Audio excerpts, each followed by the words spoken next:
How we doing, y'all? How the fuck are we doing? Listen,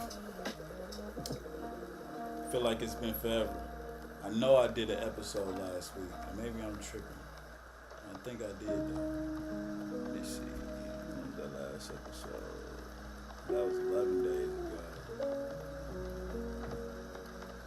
Let's see something. Spider-Man was 14 days ago. Neighbors are complaining about the crop tops. So I did miss last week. I did miss last week, guys. Well, we here. We here now. We are here now. Let me make sure I share the live so everybody can get in here.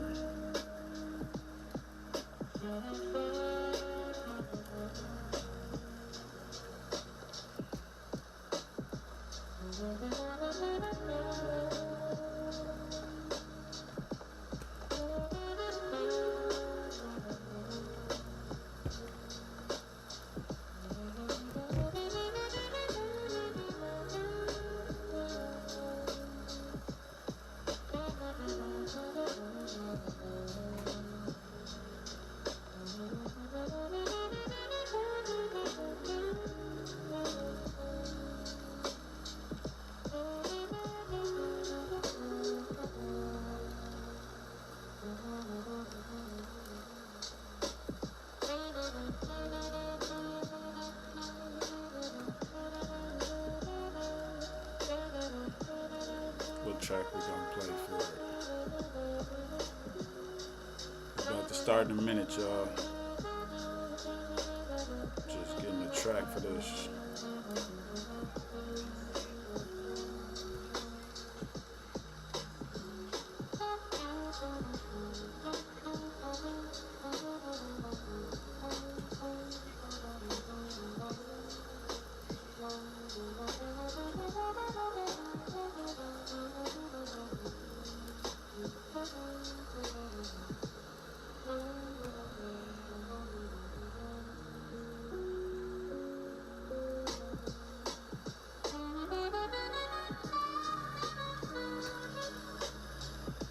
If you in the chat, guys, you can speak. There's no problem at all. I can definitely see the chat. So we in there. We got somebody in Twitch and we got somebody over there in the podcast episode too as well. That might be me. Anyways, before any further ado, let's start with that good old intro.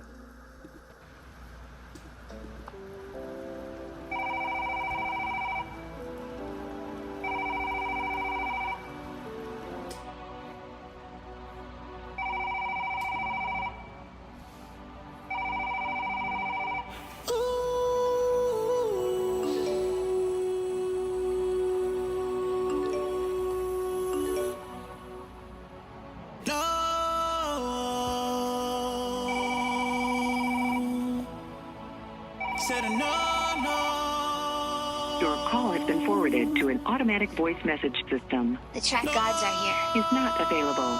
At the tone, please record your message. When you have finished recording, I can't see you go. What it do? What it do? What it do?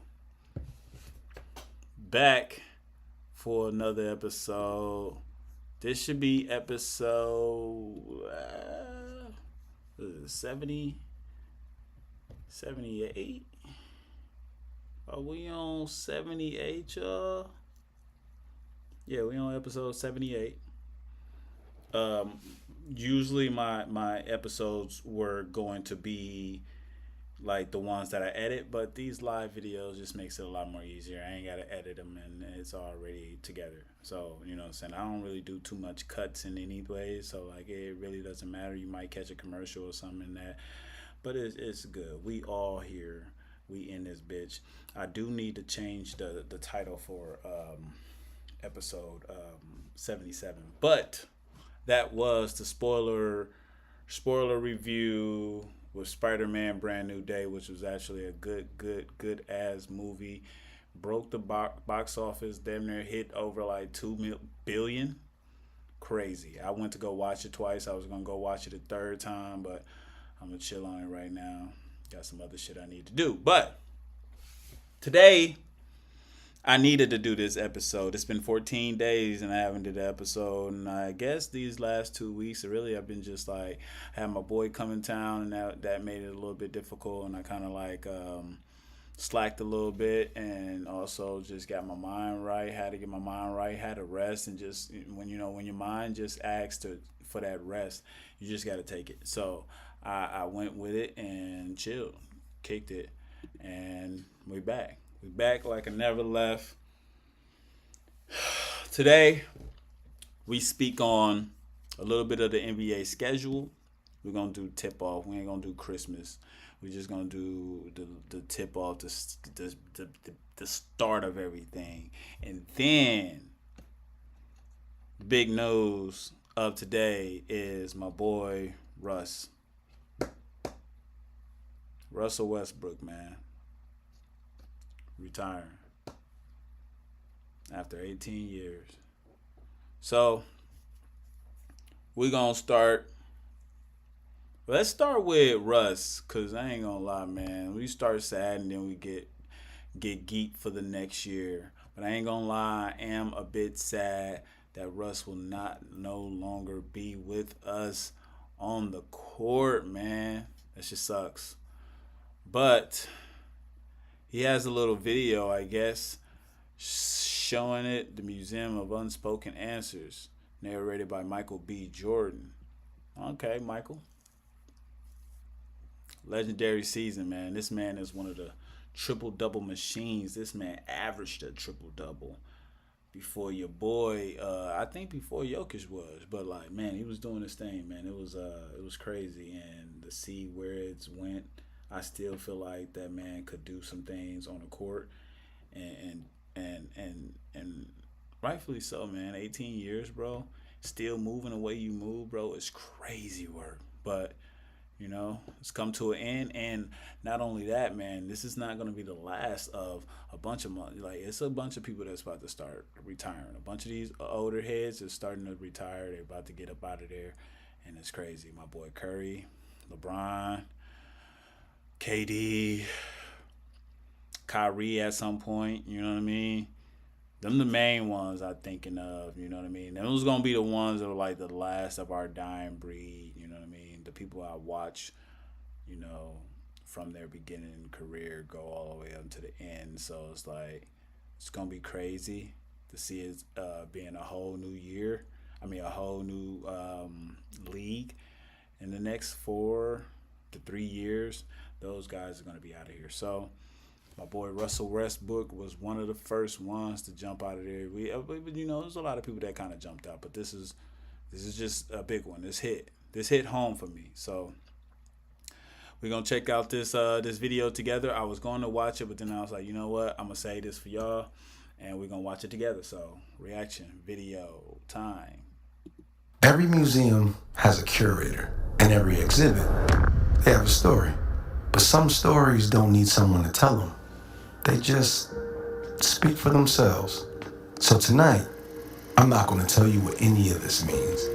I'm just going to show you.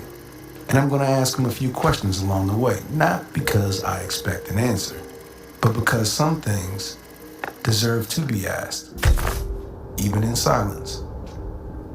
This one's from the inner city of South Central. Before any of it. Before the triple-doubles, before the MVP, before anybody outside of Los Angeles knew his name. Because why not? This was the next chapter. The Sonics made him the number 4 pick in 2008. No one in OKC could have told you what he'd become. And this is the one people point to, like it explains everything. It doesn't. Well, not really. Russ, what kept you going all those years? What made you get back up night after night when the whole league had a highlight reel of you falling down? Yeah, I figured that. Now you can just chill. You know, people forget. Nobody knew who I I'm gonna lie, man. Now you can just chill, man, and just relax and just watch the game from, you know what I'm saying, sitting, you know what I'm saying, a different perspective. But it's always sad to see when you're an athlete, it's not one of those careers that you can pick up and you can be in it forever. You know what I mean? So everyone knows that you have a time frame in this shit. 18 years is nothing to sneeze at, man. That man stayed healthy majority of that shit. I think I only seen him like injured twice. That man stayed, played, did his motherfucking thing, always showed the fuck up, and it's just what it is, man. Shout out to my boy Russ, man. Let's get back to this. Nobody knew who I was. Before he was a walking headline, he was just a kid from inner city LA who could jump higher than anybody had a right to. Somewhere between the dunks and the draft classes, he became something else. Not just a player, personality. A meme before we even called it that. A husband, a father, a guy in a kilt at the Met, daring anybody to say something. What did Winnie mean to you? I mean, really? No, not just the trophies. The actual feeling. Some things you don't say. You just play them over and over until everyone else understands too. Because why not?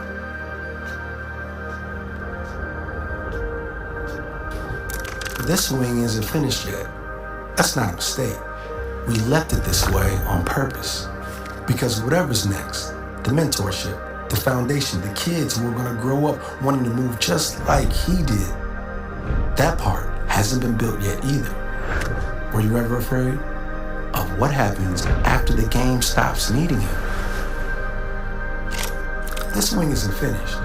Neither is he. And that's the point. Last question. Now that you decided to step away from everything on your own terms, what are you the most proud of?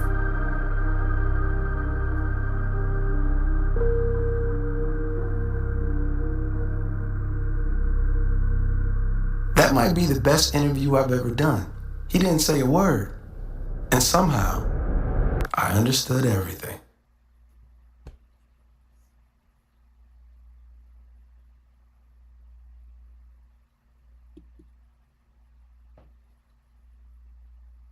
Man. Making every That shit crazy, dog. Let's see what Perk got to say about the.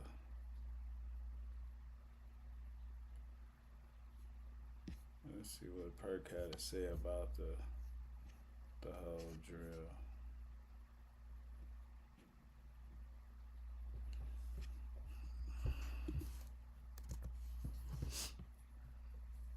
That shit.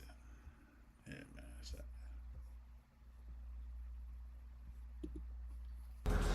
Breaking news right before our show started, Russell Westbrook has retired after 18 seasons in the NBA.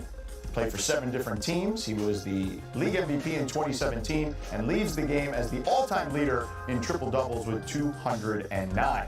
He made the announcement by releasing a 3.5-minute video narrated on his social channels by actor Michael B. Jordan. We know that Russell Westbrook played 18 seasons in the NBA, but the best of him was with the Thunder, and he's their franchise leader in points, triple-doubles, and he is one of 3 players to win MVP with the franchise and was also a 2012 gold medal winner with Team USA. That's what's up. All right, let's bring in Perk, who went to the finals with Russ in OKC. Now that it's over, Perk, what sticks out most about Russ's career?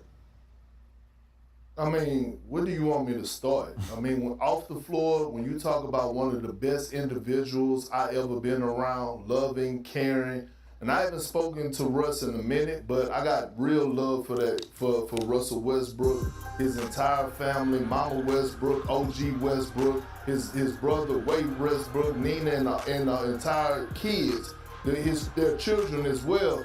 But Russell Westbrook on the floor. When I first got to Oklahoma City and I played my first game, Scott Brooks called me in his office and he said, let me give you a breakdown real quick of Kevin Durant and Russell Westbrook. Kevin Durant is our best player, but Russell Westbrook, he gives us swag. And as I start to play games with Russ, he had that same competitive edge as Kevin Garnett. Out of all the people I played with, those two guys stand out the most when it comes to leaving it all out on the floor every single night, every single practice. When you got off the bus on the road and you're walking into a visiting arena, you have a certain type of swag walking into that locker room when you know you're getting off the bus with Russell Westbrook. That's the type of guy he is. And player-wise, when you look at his resume, to me, top 10 greatest point guard of all time. His resume speaks for itself. First ballot Hall of Famer.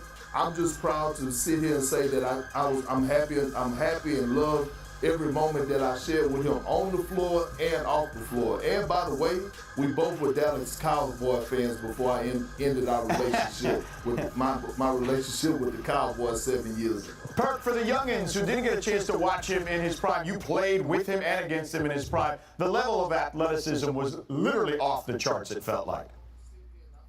I mean, and listen, a lot of people, you could argue and debate in the barbershop or wherever you go about who was the most athletic point guard to ever play the game. And some people may say Derrick Rose. I say Russell Westbrook. And athleticism, yes, as far as his explosiveness to the basket, the way that he's able to push the rock, but also anything else he was able to do, the block shots, like those type of things. And when you think about him averaging a triple-double in 4 seasons of his career, that has never been done. And Russell Westbrook, not only should he have his jersey retired in Oklahoma City, but he should have a statue out there as well. Because after SGA, Russ, in my eyes, is the second greatest Thunder of all time. I loved how Russ wanted to punish the rim every time he dunked it, too. Crazy stuff to watch. Screws out of it. Yeah. Eye-popping stuff when you watch those highlights, man.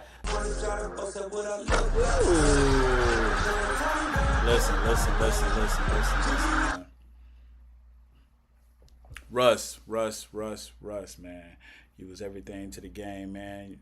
Love playing, love betting with you, all that, brother. Even though I lost a lot, but I ain't lose a lot. I just lost a lot of times, you know what I mean? But I ain't gonna say a lot. But yeah, I lost a lot of times, but still, bro, always was smooth, cool, on your shit, bro. Always gave 100%, and it was just like, it's crazy. We're going to miss you, brother, man. And to more to go. Tell me what y'all think, too, man, in the comments. Do y'all think Perk was right when he said he was probably he should definitely get his jersey retired and should get a statue?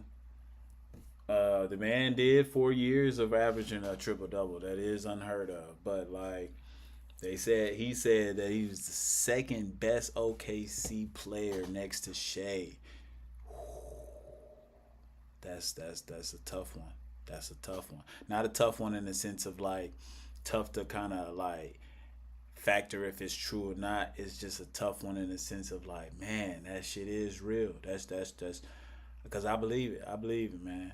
Outside of that, yeah, OKC, yeah, man. If you thought of OKC back in the day, bro, it was Russell Westbrook. It wasn't KD and none of them other niggas, bro. James Harden, none of you niggas. I'm just saying what it is. But it is what it is, my boy. You took your retirement and listen, do your thing, bro. Do your motherfucking thing. But it definitely hurts a bit. I'm sad to see you go, brother. But we out. All right, so on a little bit of a better, some better news. Well, boy, we got the schedule for tip off. This is gonna be October 20th through October 23. We got a few games. We got for October 20th, I mean, I'm gonna pull them up. This opening week, so y'all can see it too. You know what I mean? All right, so show y'all what we looking at. Book up. So we got Boston against Detroit. I like that.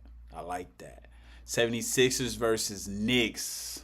That I really, really like too. OKC versus Spurs. Like, why not? But I'm trying to figure out why Boston ain't going against 76ers. And Knicks should have been probably going against. Yeah, Knicks could have went against Detroit, man. And what the hell? But whatever. And then we got Wednesday, the 21st of October. This is going to be some good shit because I've been waiting to see this man play. Both teams. Miami, obviously, they got Giannis. And then, you know what I mean, they dropped a lot of people, but they end up picking up some people. So they are going to look a little bit different too as well. A lot more different, actually. And then you got Timberwolves. It's going to look a lot more different with your boy Melo and Ant. Oh, my gosh, I can't wait to see that. And then you have Golden State going against Lakers. I don't really see them doing too much. They didn't do too much last year, so I don't know what to really speak or think of it on that, but obviously we'll see. Golden State, so I really take that as like Lakers going to probably win that. I want to say 76ers going to win against Knicks coming back. And then I want to say Detroit beats Celtics and Spurs beat OKC. I'm actually going to put that ticket in. And then we got Timberwolves and Heat. Honestly, going with Timberwolves, man. Them some dogs over there. Then we're going to take Lakers. And then Thursday night, October 22nd, we got Cleveland versus 76ers. I really don't care for Cleveland like that. I'm going to take 76ers. And then we got Nuggets against OKC. That's a tricky one. I'm going to take OKC in that one. And then we go down to Friday night, the 23rd of October. It's going to be Knicks versus Celtics. That's going to be a cracking-ass game. And I think Knicks take that game. Honestly, I don't feel like Boston's going to be doing too much of a, they probably be a problem. But I don't know, man. And then we got Rockets versus Spurs. And Rockets going to get, they handled blew the fuck off. And then I know that there is some Christmas games, and I could look it up real quick, but I'm not. But I think one of them games was 76ers versus Boston. That's what everyone's waiting for. That is the game that everyone is waiting for. So trust and believe. And I think, too, Spurs will be going against Knicks. So that's going to be cracking. I'm definitely geeked for that. So, yes, stay tuned, guys. We have a good year coming. Like I said, man, shout out to my boy Russ. You won't be playing this year, but you're going to always be in our hearts, my brother. Peace. This is the Artistic Perspective Podcast, and I'm your host, Lavelle Ford. And, man, that's pretty much all I needed to speak on today. So, we out.